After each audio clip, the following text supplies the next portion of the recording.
Siap? Ya. Ya, silakan. Terima kasih Majelis Hakim atas dikabulkannya sidang online atas diberikan waktu resepsi. Saya mulai. Assalamualaikum warahmatullahi wabarakatuh. Bismillahirrahmanirrahim. Subhanallahil jabbaril qahhar. Walhamdulillahil ghaffar sattar. Wassalatu wassalamu ala nabiyil mukhtar wa ala alihi al-athhar wa ashabihi al-akhyar wa atba'ihi al-abrar. Nota keberatan atau eksepsi Habib Muhammad Rizik bin Syihab atas dakwaan jaksa penuntut umum nomor perkara 2 PDM Slip 016 garis miring DKP CIP garis miring EPU garis miring 03 garis miring 2021 tentang swab tes COVID-19 di Rumah Sakit Umi Bogor. Sebelum saya menyampaikan bantahan dan sanggahan saya atas dakwaan jaksa penuntut umum, maka terlebih dahulu saya mengingatkan diri saya khususnya dan umumnya kepada majelis hakim yang mulia, seluruh pengacara yang tercinta, semua jaksa penuntut umum yang terhormat, dan segenap para pecinta keadilan. Ketahuilah bahwasanya salah satu nama Allah Subhanahu wa taala adalah Al-Adil, yang artinya adalah Maha Adil. Allah Subhanahu wa taala yang Maha Adil memerintahkan segenap umat manusia untuk bersikap dan berbuat adil serta selalu menegakkan keadilan sebagaimana termaktub dalam kitab suci Al-Qur'an Karim. Pertama, dalam surat An-Nahl ayat 90, wallahu subhanahu wa ta'ala qala innallaha ya'muru bil adli wal ihsan. Sesungguhnya Allah memerintahkan berlaku adil dan berbuat kebajikan. Kedua, surat An-Nisa ayat 58. Faqala ta'ala wa idza hakamtum bainan nas an tahkumu bil adl. Dan apabila kalian menetapkan hukum di antara manusia, maka tetapkanlah hukum dengan adil. Yang ketiga, surat Al-Maidah ayat 8. Faqala ta'ala ya ayyuhalladzina amanu kunu qawwamina lillahi syuhada'a bil qist wa la yajrimannakum sana'anu qaumin 'ala alla ta'dilu i'dilu wa aqrabu littaqwa wattaqullah. Di mana dalam ayat ini Allah menyatakan, hai orang-orang yang beriman, jadilah kalian orang-orang yang menegakkan kebenaran karena Allah, menjadi saksi-saksi dengan adil, dan janganlah sekali-kali kebencianmu terhadap suatu kaum mendorong kamu untuk berlaku tidak adil. Berlaku adillah, karena adil itu lebih dekat kepada takwa, dan bertakwalah kalian semua kepada Allah. Yang keempat, surat Al-Maidah ayat 42. Faqala ta'ala wa in hakamta fahkum bainahum bil qist innallaha yuhibbul muqsitin. Allah menyatakan jika kamu memutuskan perkara di antara mereka, maka putuskanlah dengan adil. Sesungguhnya Allah menyukai orang-orang yang adil. Yang kelima, surat Al-An'am ayat 152. Wa idza qultum fa'dilu walau kana dha qurba. Dan apabila kamu berkata, maka adillah walau terhadap kerabat orang dekat sekalipun. Dan Allah Subhanahu wa taala yang Maha Adil mengharamkan kezaliman atas zat dirinya sendiri dan atas segenap umat manusia. Allah Subhanahu wa taala yang Maha Adil berfirman dalam hadis qudsi, kama qala Nabi sallallahu alaihi wasallam yarwi an rabbi annahu qala ya ibadi inni haramtu dzulma ala nafsi wa ja'altuhu muharraman bainakum fala tadhalamu. Artinya, wahai hambaku, kata Allah, sesungguhnya aku haramkan kezaliman atas diriku dan aku menjadikannya sebagai sesuatu yang haram di antara kalian. Karenanya janganlah kalian saling menzalimi. Lalu Rasulullah sallallahu alaihi wasallam menegaskan dalam hadisnya, kama qala Nabi sallallahu alaihi wasallam, iyyakum wadzulma fa inna dzulma dzulumatun yaumal qiyamah. Jauhilah oleh kamu sekalian kezaliman, karena kezaliman itu merupakan aneka kegelapan di hari kiamat.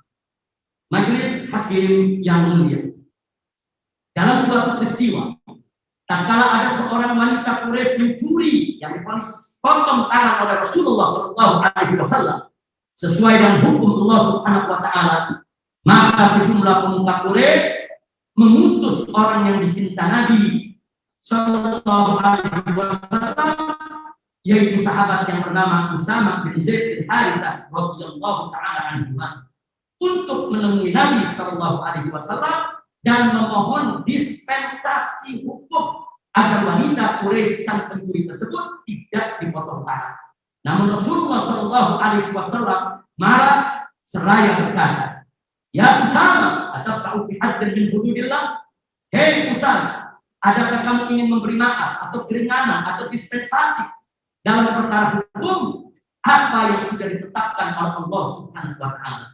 Kemudian Rasulullah Shallallahu Alaihi Wasallam mengumpulkan para sahabatnya radhiyallahu anhum dan beliau bersabda di hadapan para sahabat berkaitan dengan kejadian tadi, di mana beliau mengatakan bahwa Nabi Shallallahu Alaihi Wasallam, "Inna ma halaka man kana qablahu idza saraqa fihi syarif tarakuhu wa idza saraqa fihi mudda'i yuqamu alaihi al-had wa ayyullah in kana Fatimah bintu Muhammadin saraqat laqattu yadaha."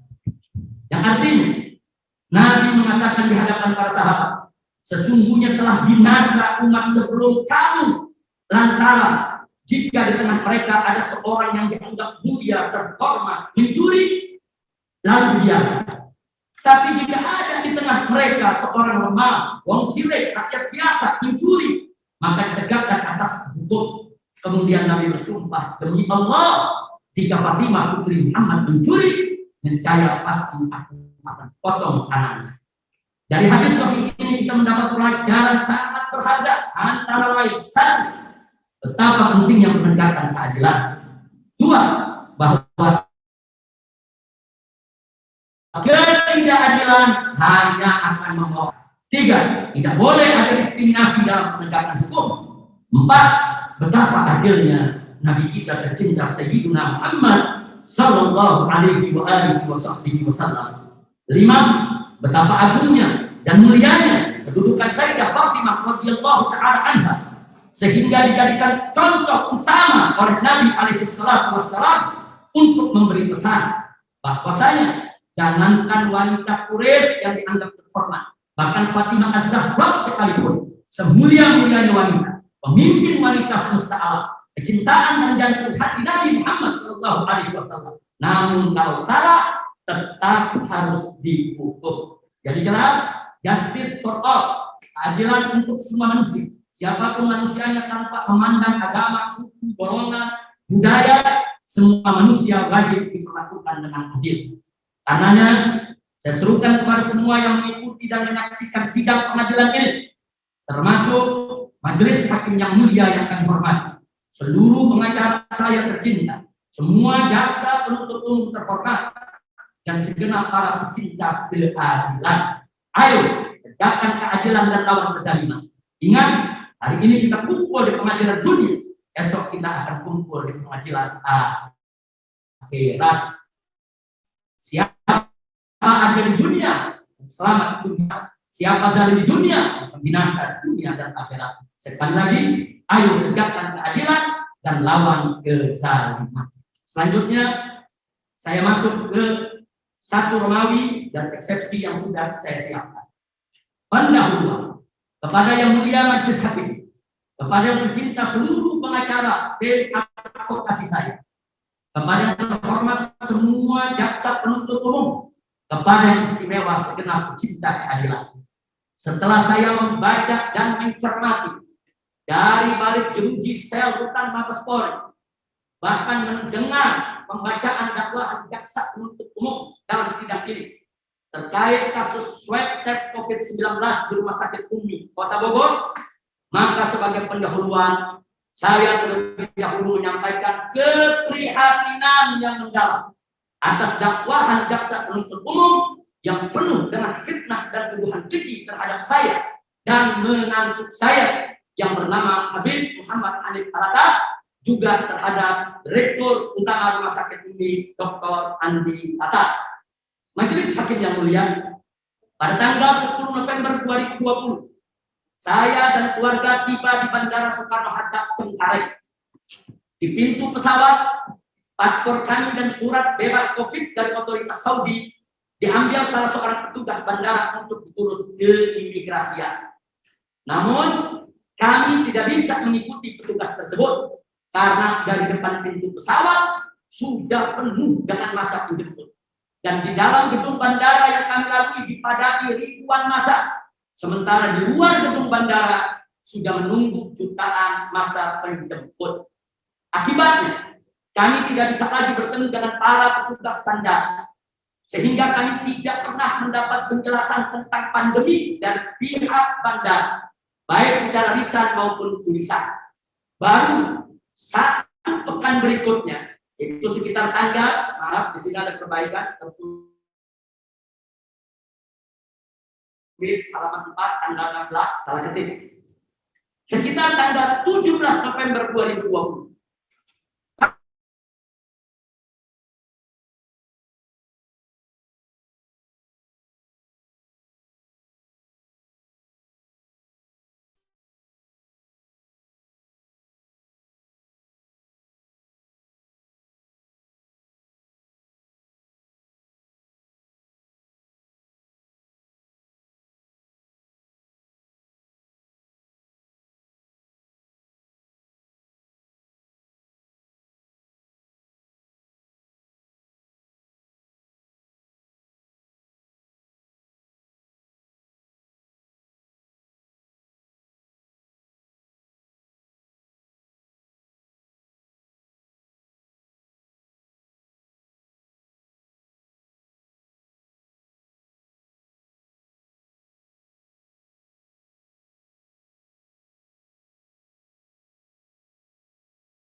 Sekali lagi namun sangat disesalkan, Bima Arya, Wali Kota Bogor, sekaligus Ketua Satgas Covid Kota Bogor, langsung keluar di berbagai media sehingga menimbulkan kehebohan dan sangat mengganggu proses perawatan saya di Rumah Sakit Umi, sekaligus mengganggu ketenangan Rumah Sakit Umi. Akibatnya, keesokan harinya pada tanggal 27 November 2020 pagi, Rumah Sakit Umi dibanjiri aneka karangan bunga dari para pengirim yang tidak jelas, berisikan pesan dengan satu frame, yaitu Habib Rizik positif COVID. Padahal siang hari itu saya baru menjalankan tes PCR COVID yang hasilnya ialah lebih akurat daripada tes swab antigen. Lagi pula saat itu tes swab antigen belum diputuskan oleh pemerintah sebagai standar akurat tes COVID. Jadi majelis hakim, karangan bunga itu bukan bunga untuk menunjukkan duka karena saya sakit atau doa, tidak. Tapi itu karangan bunga teror dari pihak yang tidak jelas, yang dia ingin membentuk framing di masyarakat untuk membuat heboh bahwa Habib Rizik adalah terkena positif COVID. Bahkan keluar Bima Arya di berbagai media juga lebih mendorong munculnya berita-berita hoax di medsos tentang kondisi saya. Berbagai berita hoax menyerang saya dalam framing Habib Rizik kritis akibat COVID, Habib Rizik sekarat diserang COVID, bahkan ada yang membuat berita Habib Rizik mati gara-gara COVID. Jadi ini semua gara-gara keluar yaitu wali kota Bogor di media sehingga mengganggu perawatan saya. Padahal kami sudah menyembunyikan yaitu perawatan tersebut. Nah, kemudian pada sore hari yang sama, tadi saya sebutkan tanggal 27 November, saudara, bunga-bunga itu berdatangan pada hari yang sama, di tanggal 27 itu, Bima Arya kembali keluar di berbagai media akan memaksa saya menjalani tes PCR COVID. Tapi saya tolak. Kenapa? Karena siang hari itu saya sudah mengikuti tes PCR COVID dengan tim Mercy. Jadi tidak mungkin siang hari saya mengikuti tes PCR COVID, kemudian sore harinya Bima Arya ingin memaksa saya tes PCR COVID sekali lagi. Saya tolak bukan karena saya tidak mau dites, tapi karena saya sudah menjalankan tes dengan tim yang berpengalaman secara nasional dan internasional yang berhasil mendirikan rumah sakit Indonesia di Gaza, Palestina, yaitu dari tim Mercy. Yang memang sejak awal kepulangan saya dari kota suci Makkah sudah dengan setia melakukan pendampingan dan pemeriksaan kesehatan saya dan keluarga. Lalu pada tanggal 28 November 2020, saya memohon izin ke Rumah Sakit Umi untuk pulang dan melanjutkan perawatan di rumah dengan pertimbangan satu, berdasarkan hasil tes laboratorium bahwa kondisi saya semakin hari semakin baik dari sejak masuk ke rumah sakit ini. Dua, adanya teror dan intimidasi dari Bima Arya yang terus-menerus mengganggu sehingga sangat mengganggu perawatan saya sekaligus merusak ketenangan rumah sakit ini. Tiga, saya punya tim medis pribadi dari tim Mercy yang akan merawat saya di rumah, mengawasi jalannya isolasi mandiri sesuai dengan aturan kesehatan. Sebelum saya keluar dari rumah sakit Umi, ada dua hal yang saya lakukan. Satu, saya membuat surat pernyataan melarang mempublikasikan hasil tes laboratorium maupun hasil tes swab maupun hasil tes PCR tanpa izin saya. Jadi saya bukan melarang orang bertanya tentang hasil tes saya, tapi saya melarang pihak rumah sakit atau dokter untuk mengumumkan tanpa izin saya, kecuali dengan izin saya. Nah, sesuai dengan undang-undang kesehatan, saya sebagai pasien punya hak dilindungi untuk tidak sembarangan pihak manapun menyebarluaskan hasil pemeriksaan tersebut. Dan saya gunakan hak berdasarkan undang-undang kesehatan. Dua, saya membuat rekaman testimoni untuk rumah sakit umum sebagai tanda terima kasih saya atas kerja keras para tenaga medis rumah sakit Umi dalam perawatan saya, sehingga saya merasa sehat walafiat. Karena saat itu saya merasa saya tidak sesat, saya tidak batuk, kemudian saya bisa sholat, saya bisa makan tanpa tantangan. Saya merasa sudah sehat walafiat. Kemudian setelah saya pulang sampai di rumah tanggal 28 itu, esok hari pada tanggal 29 November 2020, saya mendapat kabar dari tim Mercy bahwa hasil tes PCR bahwa saya positif COVID. Nah, tapi dengan catatan dari tim Mercy bahwa positif COVID saya sedang landing, sedang mengarah kepada arah sembuh. Tapi sungguh pun demikian, tim Mercy mengingatkan wajib melanjutkan isolasi mandiri di bawah pengawasan tim Mercy hingga sembuh. Dan saya melanjutkan isolasi di bawah pengawasan tim medis yang sangat berpengalaman. Saya tidak kembali ke rumah sakit karena dirongrong terus oleh wali kota, diganggu, sehingga kita merasa ada intimidasi, ada teror. Saya nggak paham kenapa saya pasien berobat sendiri dengan biaya sendiri, tapi diteror. Saya nggak ngerti. Saya nggak paham betul-betul prihatin kok kita sedang sakit bisa sedang merawat diri. Mestinya Bima Arya itu bersyukur ada warganya yang punya uang sendiri, merawat diri sendiri dalam keadaan sakit, bukan mengganggu. Mestinya Bima Arya itu urus saja masyarakat miskin yang tidak mampu berobat, yang banyak kena COVID. Kenapa harus mengganggu saya yang sedang berobat? Saya sakit, dirawat di rumah sakit oleh dokter yang berpengalaman, dan rumah sakit yang saya datang adalah rumah sakit resmi rujukan COVID Kota Bogor. Artinya saya sudah melakukan hal yang tepat. Saya sakit, saya di rumah sakit, saya berobat. Dan saya siap untuk dirawat di rumah sakit 1 bulan ataupun 2 bulan, terserah bagaimana pandangan dokter. Tapi karena diteror, diintimidasi dengan berbagai macam, yaitu framing, akhirnya saya putuskan untuk pulang ke rumah dan dirawat di rumah oleh tim medis dari Mercy. Saya lanjutkan pada tanggal 30 November, Ada aksi demo kecil-kecilan berjumlah kurang lebih 20 orang di depan rumah Mutiara Sentul, tempat tinggal saya. Namun anehnya, para pendemo datang bareng bersama polisi, bareng bersama Satgas Covid, bareng bersama wartawan, bahkan dari salah satu televisi nasional. Mereka seperti janjian untuk berdemo, yaitu di tempat tinggal saya. Dan demo hanya berlangsung selama 20 menit saja. Setelah itu para pendemo pulang menuju Palu karena memang mereka bukan warga setempat. Artinya demo itu diduga kuat sebagai rekayasa dari pihak-pihak tertentu untuk mengesankan seolah-olah akibat perawatan saya di rumah sakit ini ada keonaran. Akibat berita yang saya sampaikan ada keonaran. Akibat saya merahasiakan pemeriksaan di rumah sakit ini. Padahal mereka yang keluar sendiri dan ribut sendiri serta heboh sendiri. Bahkan saya mau sampaikan, kalaupun ada keonaran, bukan saya yang membuat keonaran, tapi wali kota Bogor yang bukan berinisiatif untuk menemui saya di ruang perawatan, yang tidak pernah berinisiatif untuk menemui saya, langsung tanya apa hasil dari tesnya. Wali kota Bogor tidak pernah menggunakan wewenangnya. Wali kota Bogor Bima Arya, beliau sebagai wali kota, beliau sebagai ketua Satgas Covid Kota Bogor, beliau didampingi Kapolres, beliau didampingi oleh Dandim, beliau punya hak untuk masuk setiap ruang perawatan yang ada di rumah sakit ini. Jadi kalau beliau beralasan saya mau ketemu tapi dihalangi, tidak ada yang menghalangi. Kalau dia katakan mantu saya menghalangi, tangkap saya punya mantu. Saya punya mantu bukan menghalangi, hanya memberikan kabar ayah tidak ditemui, ayah sedang istirahat. Tapi kalau Bima Arya menggunakan kekuatannya sebagai wali kota, didampingi dengan Kapolres dan saat itu Dandim, nggak ada yang bisa melarang beliau mencegah beliau untuk masuk ke kamar saya. Tapi itu tidak pernah dilakukan oleh Bima Arya. Dia tidak menggunakan wewenangnya. Dia lebih suka keluar depan media, keluar depan kamera, keluar depan wartawan, hanya mempolitisir dan mendramatisir yang saya sedang dirawat. Demikian fakta kejadian perawatan saya di rumah sakit Umi, sehingga saya nyatakan di sini tidak benar cerita karangan yaitu jaksa penuntut umum dalam dakwaannya.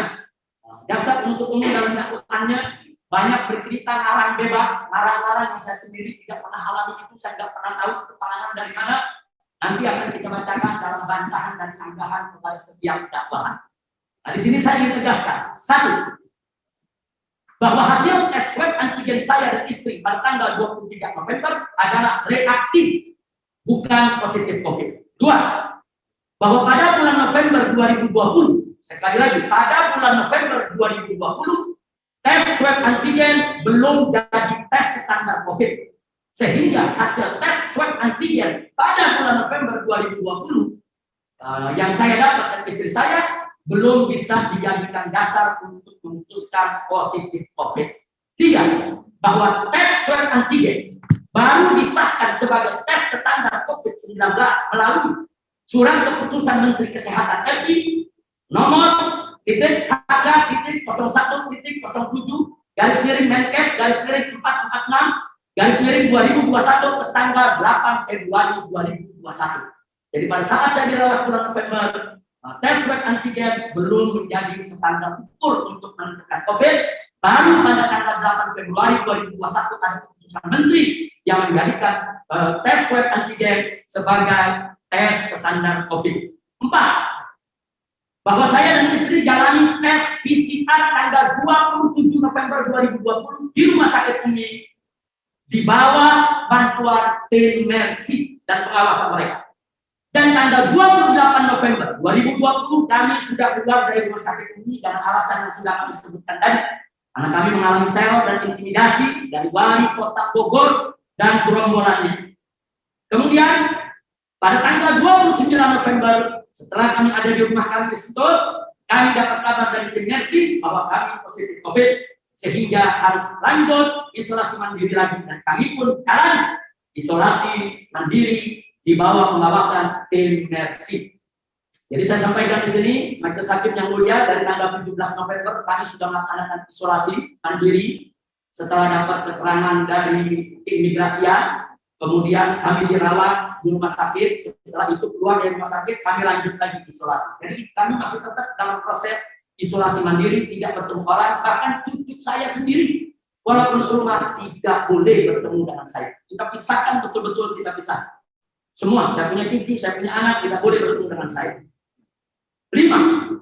Bahwa pernyataan mantu saya, Habib Muhammad Hanif Al-Attas pada tanggal 25 November 2020 dan pernyataan Direktur Utama Rumah Sakit Umi pada tanggal 26 November 2020 serta pernyataan saya pada tanggal 28 November 2020, pernyataan ini semua terekam dalam video, semua ini ada dalam berita, bahwa saya baik-baik saja adalah bukan kebohongan untuk orang, sebagaimana difitnahkan oleh jaksa penuntut umum.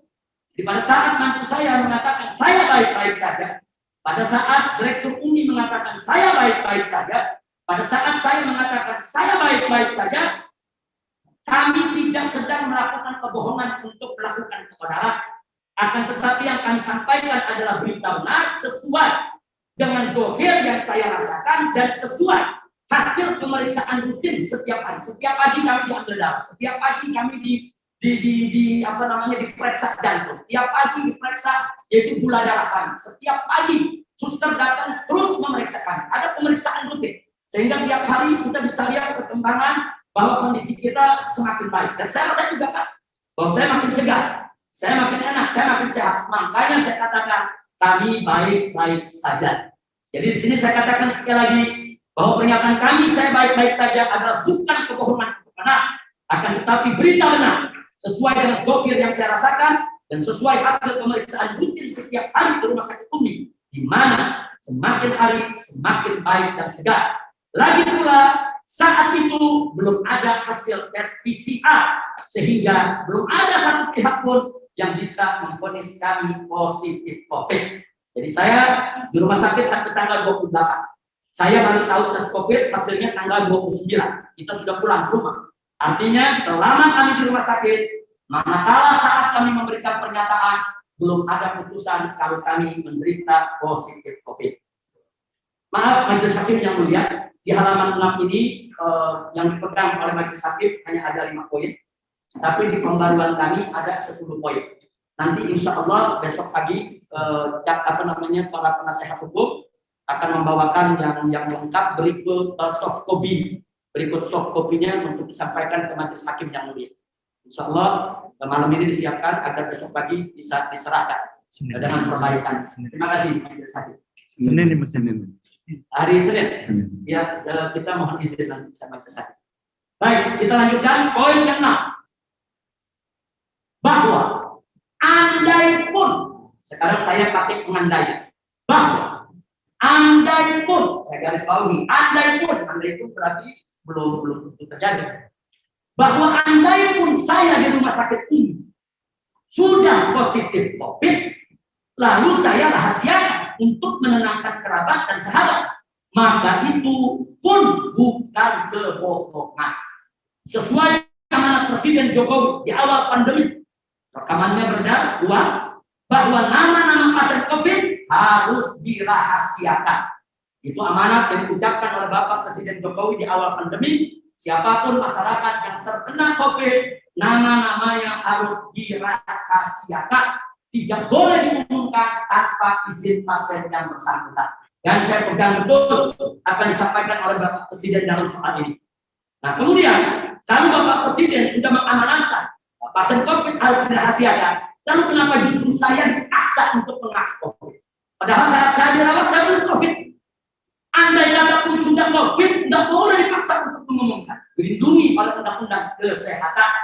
Nah kemudian lagi pula, andai pun saya positif COVID, maka justru saya sedang berobat dan sekaligus menjalankan isolasi yang dibantu rumah sakit, dibantu dokter, dibantu perawat, dibantu tim nursing, bukan sedang jalan-jalan di tengah pasar, bukan sedang jalan-jalan di tengah kerumunan. Andai kata pun saya COVID, mestinya dihargai sedang berobat, lagi berobat, saya diikuti petunjuk dokter. Kalau dokter katakan saya nggak boleh pulang 2 tahun, saya nggak bakal pulang 2 tahun untuk penyembuhan. Saya akan ikuti semua arahan dokter yang ada. Karena saya tahu dokter-dokter di rumah sakit Umi adalah dokter-dokter yang berdedikasi. Kemudian saya lanjutkan sekali lagi di sini bahwa artinya saya sakit dan saya berobat itu sudah benar. Itu sudah benar jalan yang saya ambil. Akan tetapi dengan sangat menyesal jalan yang saya ambil tersebut justru mendapat teror dan intimidasi dari seorang wali kota Bogor yang sekaligus merupakan ketua Satgas Covid. Kemudian yang ketujuh, saya sampaikan di sini. Jadi dakwahan jaksa penuntut umum yang memfitnah dan menuduh bahwa perawatan saya di rumah sakit umum dan tes swab COVID-19 di rumah sakit tersebut telah menyebabkan kebenaran adalah tidak benar. Justru yang memancing kebenaran adalah koar wali kota Bogor sekaligus ketua Satgas Covid Kota Bogor Bima Arya. Itulah sebabnya Bima Arya didemo oleh Aliansi Mahasiswa Sebogor karena intervensi perawatan saya sebagai pasien di rumah sakit UMI. Adapun adanya demo segelintir orang ke tempat tinggal saya disebut itu hanya bagian daripada rekayasa, akan tetapi alhamdulillah ternyata itu juga sekaligus menjadi bukti akibat daripada koar Bima Arya. Ini yang ingin saya sampaikan. Soal dua demo ini disampaikan oleh jaksa penuntut umum sebagai bukti adanya pro kontra di tengah masyarakat. Di sini saya menyatakan alhamdulillah kedua demo tersebut tidak menimbulkan kebenaran, hanya sebatas penyampaian pendapat yang dijamin oleh undang-undang. Ada dua demo berjalan tertib, menyampaikan pendapat, melindungi undang-undang. Tidak pantas jaksa penuntut umum menyebut itu sebagai bukti keonaran. Yang kedelapan, Bima Arya menuduh saya menghalang-halangi petugas yang kemudian itu diambilkan oleh jaksa penuntut umum. Saya dituduh menghalang-halangi petugas. Maka itu saya nyatakan ini bohong besar, ini fitnah keji. Bima Arya itu wali kota Bogor. Dia punya kuasa dan wewenang untuk masuk ke kamar saya kapan saja untuk memastikan kondisi saya. Tapi dia tidak lakukan, dia malah berdiskusi keluar di media ini.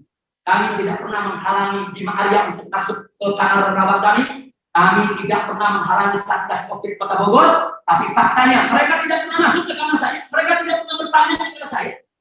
Kalau saya menulis surat, saya melarang para dokter mengumumkan, itu hak saya. Tapi kalau Bima Arya datang ke kamar saya bertanya bagaimana hasil tesnya, tentu saya akan jawab.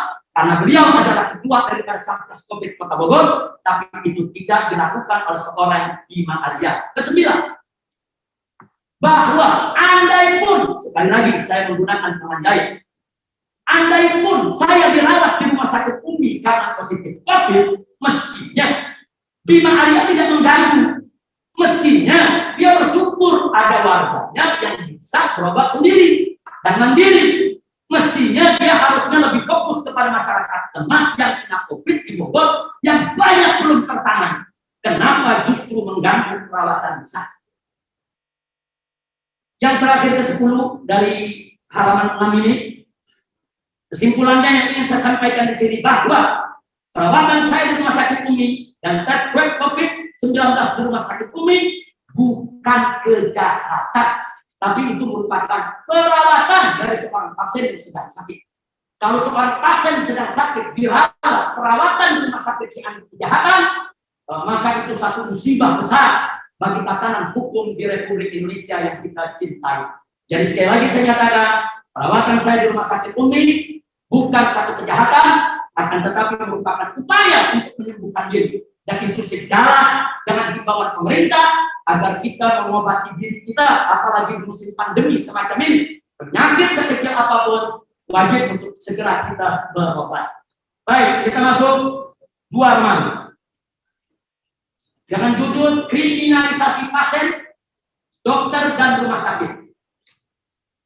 Setelah pulang dari rumah sakit UMI, saya dan keluarga terus mendapat tekanan demi tekanan. Dengan kronologis singkat sebagai berikut. 1, kami pulang tanggal 29 November sudah ada di rumah 30. Nah, tanggal 1 Desember baru beberapa hari kami pulang. Saudara, saya diminta oleh Polda Metro Jaya untuk menguji panggilan pertama sebagai saksi dalam kasus kerumunan Maulid Nabi Muhammad SAW di Petamburan yang saya saat ini ditahan akibat kerumunan tersebut. Jadi, tapi kemudian tanggal 1 Desember saya tidak bisa memenuhi panggilan pertama Polda Metro Jaya untuk pemeriksaan sebagai saksi dalam kasus kerumunan Maulid di Petamburan karena saya masih dalam perawatan, saya masih dalam isolasi mandiri. Dan para pengacara datang ke penyidik Polda Metro Jaya menyampaikan alasan dan Polda Metro Jaya menerima alasan tersebut, kemudian menjadwalkan panggilan berikutnya tanggal 7 Desember. Nah, tanggal 7 Desember jam 10 pagi, saya masih belum bisa memenuhi panggilan kedua sebagai saksi. Karena saya masih harus istirahat pemulihan kesehatan di luar kota. Apalagi di pagi dini hari tersebut, saya dan keluarga baru saja mendapatkan serangan buta oleh gerombolan orang tak dikenal yang menembaki rombongan kami dan menculik 6 pengawal kami. Akhirnya Polda Metro Jaya memberi waktu hingga tanggal 14 Desember untuk pemeriksaan sebagai saksi. Karena kami punya alasan tepat, masih perawatan dan ada kejadian luar biasa. Kami di Jalan Tol Kerawang itu kami dikejar, dipepet, ditembaki, 6 pengawal kami diculik. Nah, akhirnya kami sampaikan ke Polda Metro Jaya. Kami nggak tahu waktu itu orang tak dikenal. Kami nggak tahu siapa yang melakukan itu. Makanya pagi hari kami masih datang ke pengacara kami masih datang ke Polda Metro Jaya untuk menyampaikan. Akhirnya kami mendapat waktu untuk pemeriksaan sebagai saksi tanggal 14 Desember. Lanjut, pada hari yang sama tanggal 7 Desember jam 12 siang, Kapolda Metro Jaya Irjen Polisi Fadil Imron menggelar siaran pers bersama Pangdam Jaya Majen TNI Dudung Abdurrahman tentang 6 pengawal kami yang ditembak mati polisi, yang akhirnya menjadi kasus pelanggaran HAM yang dilakukan polisi terhadap 6 pengawal kami dan prosesnya masih berlangsung hingga saat ini. Jadi di sini saya bersyukur kepada Allah. Kalau Kapolda Metro Jaya mulutnya dibuka oleh Allah, akhirnya mengaku kalau dia yang mengirim orang-orang tersebut untuk melakukan penguntitan, pengintaian sampai kepada pembunuhan. Karena dalam siaran pers dia mengatakan ini bagian daripada penyelidikan dan penyidikan. Nah, jadi kalau bagian dari penyelidikan dan penyidikan, berarti pembunuhan itu juga termasuk dari program penyidikan yang dijalankan oleh Kapolda Metro Jaya Irjen Fadil Imron. Nah, ini masih berlangsung di Komnas HAM. Majelis Hakim, saya tidak akan berpanjang lebar lagi soal nomor 3, karena insya Allah ke depan itu akan digelar pengadilan HAM. Saya tidak akan diam sampai lubang tersebut pun akan kita kejar. Nomor 4, tanggal 9 Desember 2020. Jadi gara-gara ada kejadian tadi, tanggal 9 Desember 2020, Polda Metro Jaya langsung menjadikan saya sebagai tersangka. Tanpa pemeriksaan langsung menjadikan saya tersangka dan langsung mengumumkan di TV dengan ancaman jemput paksa. Padahal kami sudah punya janji tanggal 14 Desember untuk datang diperiksa sebagai saksi. Nah, akhirnya tanggal 12 Desember 2020, saya dengan inisiatif saya, juga nasihat dari para pengacara, para penasehat hukum, dan didampingi oleh penasehat hukum, mendatangi sendiri Polda Metro Jaya, dan begitu kami datang, kami langsung ditangkap serta ditahan sampai hari ini. Nah, setelah saya ditahan sebagai tersangka dalam kasus kerumunan Maulid Nabi di Petamburan, maka secara berturut-turut saya pun dijadikan tersangka dalam kasus kerumunan penyambutan saya pulang ke Megahukum, lalu dijadikan tersangka dalam kasus swab tes COVID di Rumah Sakit Umi yang saat ini kita ada di dalam sidang pengadilan. Jadi ini yang perlu saya sampaikan. Nah, ironis, saat saya sebagai warga negara menderita sakit dan berobat ke rumah sakit dengan biaya sendiri, lalu mendapat perawatan yang sangat baik dari rumah sakit dengan dokter yang berkualitas, justru saya dan pihak rumah sakit, mulai dari direktur utama, dokter, perawat, pegawai, hingga satpam rumah sakit, semua diproses hukum dengan fitnah, menyebarkan berita bohong yang menyebabkan keonaran dengan ancaman hukuman 10 tahun penjara. Saya sedih, saya prihatin, dokter-dokter saya yang begitu baik, perawat saya semua dipanggil oleh polisi sebagai saksi, sampai para perawat yang melayani saya dengan baik setiap hari juga dipanggil oleh polisi, bahkan satpam sekalipun ikut dipanggil oleh polisi untuk diperiksa. Dan pada akhirnya direktur rumah sakit Umi dijadikan tersangka dan saat ini sudah menjadi terdakwa dalam pengadilan ini. Itu Dr. Andi Mata. Di sini saya lanjutkan lagi, saudara penasehat hukum yang setia, terima kasih banyak atas selama ini mendampingi saya. Maaf majelis hakim yang mulia, yang terhormat.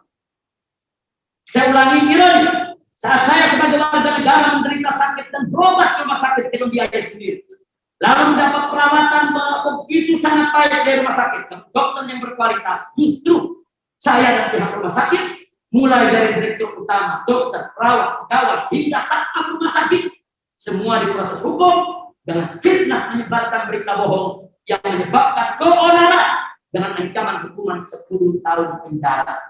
Saya dan menantu saya Habib Muhammad Hanif Al-Attas bersama Direktur Utama Rumah Sakit Umi Dr. Andi Tata dijadikan tersangka atas laporan Bima Arya atau pegawainya dari Satgas Covid yang ada di Kota Bogor yang ditugaskan untuk melapor. Padahal Bima Arya di hadapan para habaib, di hadapan para ulama Kota Bogor telah berjanji mencabut laporan. Tapi faktanya Wali Kota Bogor Bima Arya telah bohong dan khianat terhadap habaib dan ulama, tidak pernah ada pencabutan laporan, dan akhirnya proses hukum berjalan sampai ke sidang hari ini. Ini semua jelas merupakan kejahatan Wali Kota Bogor bersama kepolisian dan kejaksaan dalam melakukan kriminalisasi pasien dan dokter serta rumah sakit. Jika saya merahasiakan hasil pemeriksaan saya karena memang pasien dilindungi undang-undang kesehatan, dan jika saya mengabarkan keluarga dan kawan bahwa saya sehat karena memang saya merasa jauh lebih baik dari sebelumnya sehingga merasa sudah sehat, sekaligus menenangkan mereka, bukan menyebarkan berita bohong untuk menimbulkan keonaran sebagaimana fitnah yang dituduhkan oleh jaksa penuntut umum. Semestinya kepolisian dan kejaksaan memproses para pejabat yang selama ini sebar kebohongan tentang COVID, sehingga nyata-nyata menimbulkan keonaran, bahkan menyebabkan kedaruratan kesehatan masyarakat real, tapi tidak pernah diproses. Antara lain, 1. Menko Polhukam RI Mahfud MD telah membohongi masyarakat bahwa cukup dengan olahraga untuk menghadapi pandemi COVID. Faktanya tidak cukup dengan olahraga, dan itu membuat onar di tengah masyarakat.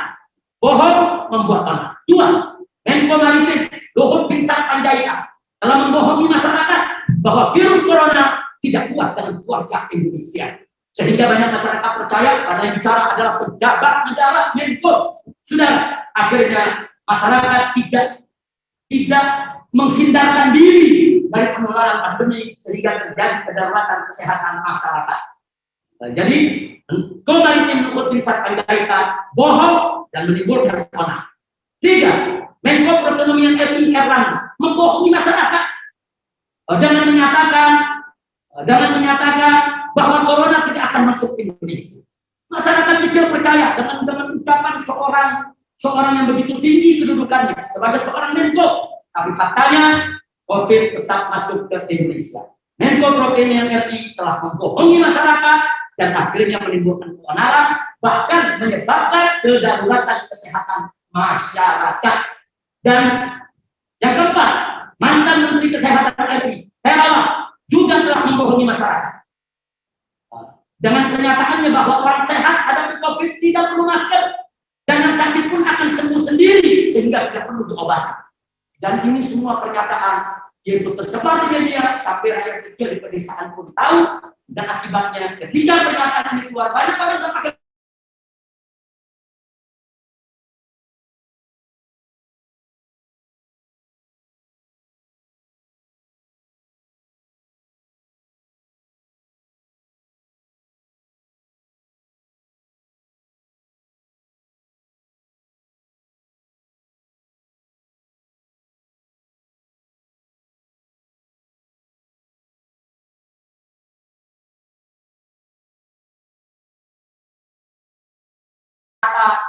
bahkan jaksa mengatakan juga saya bukan menghindar kerumunan, bahkan menuju kepada kerumunan tersebut. Semua tuduhan tersebut bohong dan dusta, fitnah dan tuduhan keji. Nah, jadi jaksa penuntut umum hanya bebas. Apa yang mereka tidak tahu mereka karang-karang. Itu hasil daripada imajinasi mereka untuk yaitu menjadi alat dalam rangka mengkriminalisasi saya dan kawan-kawan saya. 3. Tanggal 11 November 2020, saya dan keluarga kelelahan sehingga meminta bantuan dari kawan dokter untuk pemeriksaan kesehatan dan pemberian vitamin beserta suplemen untuk menambah stamina. 4. Tanggal 12 November 2020, saya menghubungi tim nursing untuk melakukan pendampingan dan pemeriksaan kesehatan lebih intensif untuk saya dan keluarga. 5. Tanggal 19 November 2020, saya pulang ke rumah saya di Pesantren Alam Agrokultural Markas Syariat di Megamendung Bogor untuk pelaksanaan sholat Jumat dan peletakan batu pertama Masjid Raya Markas Syariat serta peresmian studio media TV Markas Syariat yang dihadiri oleh para pengurus dan guru serta santri yang memang tinggal di komplek pesantren dan tetap patuhi prokes. Kita tidak mengundang orang luar karena pesantren kita beberapa kali melakukan lockdown sampai orang tua santri juga tidak boleh datang ke pesantren. Kemudian setelah itu di hari yang sama tim medis memenuhi permohonan saya dan mengirim tim medisnya dipimpin oleh Dr. Hadi Habib untuk menemui saya di Pesantren Agrokultural Markas Syariat Megamendung Bogor. Kemudian tanggal 14 November 2020, saya meninggalkan putri saya dalam acara Maulid Nabi Muhammad SAW di Petamburan dengan mengikuti protokol kesehatan. Tapi kami akui, akhirnya di tengah pelaksanaan terjadi pelanggaran dan kami mendapat teguran dari pemerintah, yaitu DKI. Kami minta maaf dan kami sudah minta maaf secara terbuka dan rekaman. Bahkan kami mengaku salah dan kami membayar denda 50 juta rupiah. Tanggal 14 malam kami maulid, tanggal 15 pagi kami dapat teguran dan tanggal 15 pagi itu kami langsung bayar denda 50 juta rupiah. Jadi tidak ada sedikit pun sepulang saya dari Saudi Arabia dan kota suci Mekah untuk melawan hukum, untuk melawan petugas, untuk menangkali aturan. Tidak ada. Semua fitnah yang dilakukan oleh jaksa penuntut umum. Nah, 7, maksudnya 7. Tanggal 15 November 2020, saya mengadakan resepsi pernikahan di rumah saya yang di Petamburan. Lalu tadi tanggal 14 itu akad nikah majelis hakim. Kali ini resepsi pernikahan dengan prokes super ketat, seperti undangan sangat terbatas, hanya keluarga mempelai pria dan mempelai wanita, tidak undang orang luar. Tamu digilir per grup dengan jam berbeda, semua tamu memakai masker dan jaga jarak, dan waktu juga sangat dibatasi.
tanggal 24 November 2020, saya dan istri secara resmi menjalani perawatan di Rumah Sakit Umi. Dan sengaja perawatan tersebut kami rahasiakan agar tidak ada yang masuk sehingga tidak mengganggu perawatan sekaligus supaya tidak menimbulkan kehebohan di tengah masyarakat. 16 tanggal 25 November 2020, banyak kerabat dan sahabat menanyakan kondisi saya dan istri. 17 tanggal 26 November 2020, kami berinisiatif membuat rekaman singkat tentang kondisi kami yang jauh membaik dibanding awal masuk rumah sakit ini. Serta rekaman tersebut kami kirim khusus buat kerabat dan sahabat agar mereka tenang. Jadi rekaman itu bukan untuk membuat keonaran sebagaimana fitnah yang dituduhkan oleh jaksa penuntut umum. 18 tanggal 27 November 2020, Rumah Sakit Umi dibanjiri aneka karangan bunga dari para pengirim yang tidak jelas berisikan pesan dengan satu framing, yaitu HR tes positif COVID. Padahal siang hari itu saya baru menjalankan tes PCR COVID yang hasilnya lebih akurat dari tes swab antigen. Lagi pula saat itu tes swab antigen belum diputuskan oleh pemerintah sebagai standar akurat tes COVID. 19 tanggal 28 November 2020, saya memohon izin ke Rumah Sakit Umi untuk pulang dan melanjutkan perawatan di rumah dengan alasan tadi sudah saya bacakan. 20 tanggal 29 November 2020, saya mendapat kabar dari tim Mercy bahwa hasil tes PCR saya positif COVID dan wajib melanjutkan isolasi mandiri di bawah pengawasan tim Mercy tersebut. 21 tanggal 30 November 2020, tadi sudah saya sebutkan adanya aksi demo rekayasa. 22 tanggal 1 Desember 2020, saya tidak bisa memenuhi panggilan pertama Polda Metro Jaya untuk pemeriksaan sebagai saksi dalam kasus kerumunan Maulid di Petamburan karena masih dalam perawatan. 23 tanggal 3 Desember 2020, saya baru keluar dari rumah sakit. Kemudian saya mohon untuk tidak diperiksa, tapi yang aneh, tanggal 3 Desember 2020, Kapolri Jenderal Polisi Idam Aziz umbar ancaman keras terhadap saya dan FP. Saya tidak paham. Saya sudah sebulan lebih diisolasi, dirawat, saya tidak memberikan pernyataan, atau Kapolri memberikan ancaman keras terhadap saya dan FPI. Kemudian tanggal 4 Desember 2020, Kapolda Metro Jaya, Irjen Polisi Adil Imron juga mengancam akan sikat HRS dan FPI. Jadi pernyataan-pernyataan provokatif di televisi, saya akan sikat itu HRS, saya akan sikat Habib Rizik. Dan ini terjadi, saya sendiri nggak paham. Saya sedang sakit, saya sedang diisolasi, baru keluar dari rumah sakit. Nah, ternyata berikutnya tanggal 6 Desember, karena di Sentul ini bagi saya tuh banyak tamu mau datang dan lain sebagainya, banyak sahabat yang tahu.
Dan tidak boleh dibesuk keluarga, bahkan tetangga sel tidak boleh menengok saya, tidak boleh menegur saya.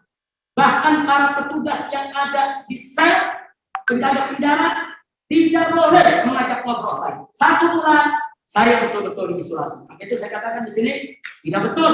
Kalau jaksa mengatakan saya tidak pernah melaksanakan isolasi. Saya melaksanakan isolasi di rumah, saya melaksanakan isolasi di rumah sakit, bahkan di penjara. Saat saya di penjara, diisolasi lagi selama 1 bulan. Jadi hampir 2 bulan lebih saya melaksanakan isolasi tersebut, dan alhamdulillah Allah berikan saya sehat walafiat. Kemudian yang berikutnya yaitu bab keempat, bantahan dan sanggahan. Berikut ini saya akan menyampaikan dan memaparkan bantahan atas setiap dakwaan jaksa penuntut umum, sekaligus sanggahan atas setiap pasal perundangan yang digunakan jaksa penuntut umum dalam fitnah dan tuduhan keji terhadap saya dan menantu saya, Habib Muhammad Ali Al-Attas, serta Direktur Utama Rumah Sakit Umi Dr. Andi Tata yang sudah begitu baik dan berjasa merawat saya. A. Dakwaan ke-1. Itu pertama, primer pasal 14 ayat 1 Undang-Undang Nomor 1 tahun 1946 tentang peraturan hukum pidana junto pasal 55 ayat 1 ke-1 KUHP.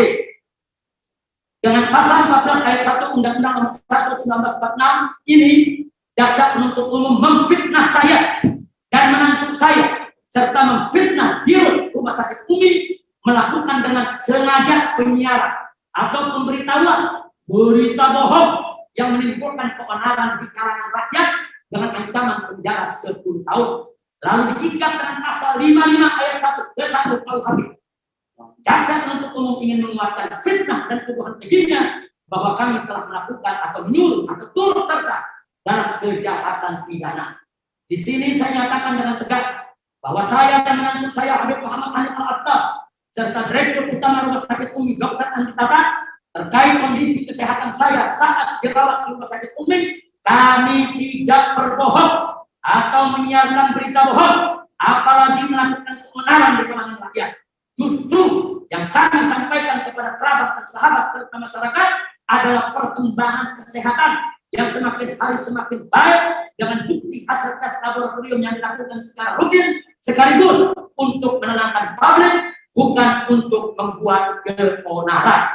Lalu jaksa penuntut umum fokus kepada keonaran, mestinya Wali Kota Bogor sekaligus Ketua Satgas COVID-19 Kota Bogor yang kolam media menimbulkan kehebohan, mestinya dia yang duduk yaitu di kursi terdakwa untuk dituntut oleh jaksa penuntut umum, bukan saya. Karena kami mohon kepada majelis hakim yang mulia agar dakwaan jaksa penuntut umum ini dibatalkan demi hukum, sekaligus untuk menghentikan kejahatan kriminalisasi pasien, dokter, dan rumah sakit. Majelis hakim yang mulia, kriminalisasi pasien, kriminalisasi dokter, kriminalisasi rumah sakit ada satu pelanggaran HAM yang sangat berat dan sangat membahayakan tatanan kehidupan berbangsa dan bernegara. 2. Subsidi. Pasal 14 ayat 2 Undang-Undang Nomor 1 1946 junto pasal 55 ayat 1 ke 1 KUHP. Dengan pasal 14 ayat 2 Undang-Undang Nomor 1 tahun 1946 ini, jaksa penuntut umum juga memfitnah bahwa saya dan menantu saya serta dirut Rumah Sakit Umi sudah menduga atau mengetahui bahwa berita kesehatan saya adalah bohong, tapi dengan sengaja disiarkan untuk menimbulkan keonaran sehingga diancam 3 tahun penjara. Dan pasal 55 ayat 1 ke 1 KUHP untuk lebih menguatkan fitnah dan tuduhan keji jaksa penuntut umum. Bantahan dan sanggahan saya atas dakwaan pertama yang primer tadi berlaku juga untuk dakwaan pertama yang subsidiar ini. 3. Lebih subsidiar. Pasal 15 Undang-Undang Nomor 1 1946 junto pasal 55 ayat 1 ke 1 KUHP. Dengan pasal 15 Undang-Undang Nomor 1 1946 ini, jaksa penuntut umum pun memfitnah bahwa saya dan menantu saya serta dirut Rumah Sakit Umi dengan sengaja menyebarkan kabar yang tidak pasti bahwa itu bisa menyebabkan keonaran di masyarakat sehingga diancam 2 tahun penjara. Lalu lagi pasal 55 ayat 1 ke 1 KUHP untuk lebih menguatkan fitnah dan tuduhan keji dari jaksa penuntut umum. Bantahan dan sanggahan saya atas dakwaan pertama yang ringan tadi berlaku juga untuk dakwaan pertama yang lebih subsidiar ini. Karena kami memohon kepada majelis hakim yang mulia agar dakwaan pertama jaksa penuntut umum baik yang primer maupun yang subsidiar ataupun lebih subsidiar supaya dibatalkan demi hukum karena merupakan kejahatan yaitu kriminalisasi pasien, dokter, dan rumah sakit. Apalagi Undang-Undang Nomor 1 tahun 1946 adalah undang-undang yang dibuat di awal kemerdekaan Indonesia untuk menjerat para pengkhianat yang menyiarkan berita bohong untuk menimbulkan kebenaran buat merongrong kedaulatan Republik Indonesia. Jadi penggunaan Undang-Undang Nomor 1 1946 untuk kriminalisasi pasien, dokter dan rumah sakit adalah kejahatan serius dalam dunia penegakan hukum. B. Dakwaan kedua, pasal 14 ayat 2 Undang-Undang Nomor 4 tahun 1984. Jaksa penuntut umum memfitnah dengan pasal ini bahwa saya dan menantu saya maupun pihak rumah sakit Umi telah dengan sengaja menghalangi pelaksanaan penanggulangan wabah sehingga diancam 1 tahun penjara. Lalu lagi-lagi pasal 55 ayat 1 ke 1 KUHP untuk lebih menguatkan fitnah dan tuduhan keji jaksa penuntut umum. Ini fitnah jahat. Justru saya dirawat bagian dari penanggulangan wabah, kok malah dituduh menghalangi pelaksanaan penanggulangan wabah. Dan tadi sudah saya sebutkan, majelis hakim, saya tidak pernah menghalangi ketua Satgas maupun anak buahnya untuk masuk ke kamar saya. Saya tidak pernah menghalangi wali kota Bogor dan anak buahnya untuk masuk ke kamar bertanya kepada saya. Tapi wali kota Bogor selaku ketua Satgas tidak menggunakan wewenangnya untuk menemui saya untuk memastikan apakah saya COVID atau tidak. Dia lebih suka untuk koar-koar dan rangka membuat keonaran. Jadi bukan kami yang menghalangi, tapi memang Bima Arya selaku wali kota yang ingin mencari popularitas karena memang dia seorang politisi yang sedang mencari panggung. Karenanya dakwaan kedua ini mesti dibatalkan dari hukum. C. Dakwaan ketiga, pasal 216 ayat 1 KUHP, junto pasal 55 ayat 1 ke 1 KUHP. Dengan pasal 216 ayat 1 KUHP, JPU lagi-lagi memfitnah saya dan memfitnah mantu saya serta memfitnah pihak rumah sakit Umi telah melawan atau mencegah atau menghalang-halangi atau menggagalkan tugas pejabat yang bertugas mengawasi atau mengusut atau memeriksa perbuatan pidana sehingga terancam penjara 4 bulan 2 minggu. Lalu penggunaan pasal 55 ayat 1 ke 1 lagi-lagi untuk menguatkan fitnah dan tuduhan keji bahwa kami telah melakukan atau menyuruh atau turut serta dalam tindak kejahatan pidana. Bantahan dan sanggahan saya terhadap dakwaan ketiga sama dengan bantahan dan sanggahan saya atas dakwaan kedua. Karenanya saya mohon kepada majelis hakim yang mulia untuk membatalkan semua dakwaan jaksa penuntut umum demi hukum. Penutup, majelis hakim yang mulia, penasehat hukum yang tercinta, jaksa penuntut umum yang terhormat dan seluruh pecinta keadilan yang kami sayangi para hadirin yang menghadiri sidang ini. Akhirnya di penutup eksepsi saya ini, melalui sidang ini, saya sampaikan doa dan harapan. Semoga majelis hakim yang mulia segera menghentikan kedaliman dan pendaliman terhadap saya dan kawan-kawan. Semoga majelis hakim yang mulia diberi kekuatan oleh Allah Subhanahu wa Ta'ala untuk menegakkan keadilan dan melenyapkan kedaliman serta menjadi garda terdepan dalam menjaga tatanan hukum di Indonesia agar tidak dirusak oleh mafia hukum manapun. Kami doakan agar majelis hakim kuat menahan cobaan, menahan tantangan ataupun ancaman ataupun intervensi dari pihak manapun sehingga bisa mengambil keputusan seadil-adilnya. Dan kepada seluruh rakyat dan bangsa Indonesia, saya serukan untuk bergerak melawan segala bentuk ketidakadilan dan memerangi segala jenis diskriminasi hukum serta membubarkan semua tirani kezaliman. Sekali lagi saya ulangi kepada seluruh rakyat dan bangsa Indonesia yang saya cintai, saya serukan untuk bergerak melawan segala bentuk ketidakadilan dan memerangi segala jenis diskriminasi hukum serta membubarkan semua tirani kezaliman. Majelis hakim yang mulia, sebelum saya akhiri, kalau saya saja, maaf, saya tidak pernah merasa sebagai orang besar. Tapi kalau saya saja yang menurut masyarakat sebagai tokoh organisasi, sebagai tokoh agama, dikerjai macam ini, dikriminalisasi macam ini, bagaimana nasib rakyat jelata, rakyat lemah yang tidak punya kekuatan? Kalau saya saja bisa dikerjai macam ini, maka rakyat jelata lebih mudah untuk dikerjai. Akhirnya, kepada majelis hakim yang mulia, kami meminta dari sanubari yang paling dalam agar dalam putusan salah menghentikan proses hukum yang zalim terhadap saya maupun terhadap menantu saya Habib Muhammad Hanif Al-Akhtar maupun terhadap Direktur Utama Rumah Sakit Umi Dr. Andri Tata serta membebaskan kami tanpa syarat demi terpenuhi rasa keadilan sekaligus menyelamatkan tatanan hukum dan sendi keadilan di tanah air yang sedang dirongrong oleh kekuatan jahat yang anti agama, yang anti Pancasila, serta membahayakan keutuhan kesatuan dan kesatuan NKRI. Akhirnya kita mohon kepada Allah. Bismillahirrahmanirrahim. Alhamdulillahirabbil alamin. Wassalatu wassalamu ala sayyidil mursalin wa ala alihi at-tahirin wa ashabihi at-tayyibin wa atba'ihi ila yaumiddin. Allahumma arina al-haqqa haqqan warzuqna ittiba'ah wa arina al-batila batilan warzuqna ijtinabah. Allahumma ansurna ala a'da'ina wa a'da'ika wa a'da'il ajma'in. Allahumma la tumaqqil a'da'ana fina wa la minna wa la tusallitum 'alaina bi qulubina wa 'uyubina. Allahumma ij'al kaydahum fi nahrihim wa makrahum 'aqidan 'alaihim innaka 'ala kulli syai'in qadir. Allahumma 'alaika bil-sultan zalimin. Allahumma 'alaika bil-sultan zalimin. Allahumma 'alaika bil-sultan zalimin. Allahumma farrij jam'ahum wa shaqqi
ya, tanggal 4 tahun tadi. Dan tadi kalau tidak salah disampaikan pada hari Senin. Ya. Itu boleh disampaikan di luar sidang dengan. Assalamualaikum warahmatullahi wabarakatuh. Ikhwan dan akhwat semuanya, mari kita saling bantu bangun channel ini dengan cara klik tombol subscribe dan share video ini bila bermanfaat.